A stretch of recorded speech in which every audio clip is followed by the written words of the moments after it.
नमस्कार दर्शक बंधु सीडी टीवी न्यूज रो आउ एक वीडियो रे आपण मानकु स्वागत करूछि। राशन कार्ड धारी पई अलर्ट रद्द होई पारे आपन को राशन कार्ड। जदि आपण सरकार को मागणा राशन योजना रो लाभ उठाउछंती तेबे एही खबर आपन को पई अत्यंत गुरुत्वपूर्ण।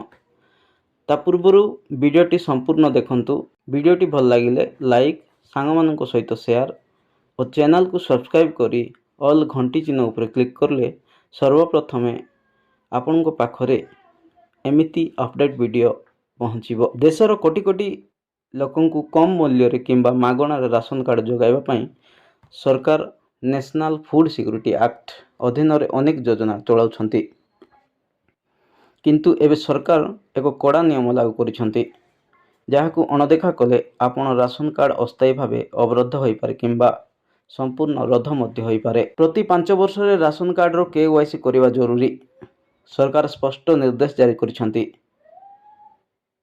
प्रत्येक राशन कार्ड धारी को प्रति 5 वर्ष थरे केवाईसी कराइबा बाध्यतामूलक। एही प्रक्रिया काहेकि जरूरी ताहा होची सिस्टम रे थिबा नकली लाभार्थी को चिन्हट करी हटाइबा, प्रकृत आवश्यकता थिबा लोकन पाखकू योजनार लाभ पहुंचाइबा।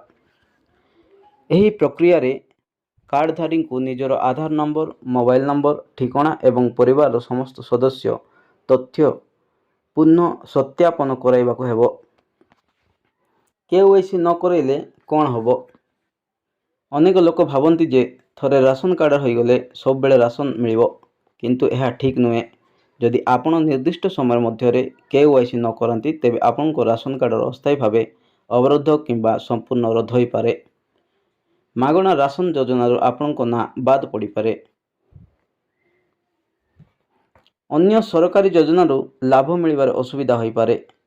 केवाईसी केमिति और केउठारे कराइबे? एही प्रक्रिया अत्यंत सहज एवं निम्नलिखित स्थान रे करा जाय पारे। निकटस्थ राशन कार्ड डीलर, दुकान, सीएससी कॉमन सर्विस सेंटर, आपण को राज्यर राशन कार्ड पोर्टल माध्यम रे ऑनलाइन केवाईसी कराइबा पई आधार कार्ड, मोबाइल नंबर एवं परिवार तथ्य सांगर नहीं जावाक भूलंतु नहीं।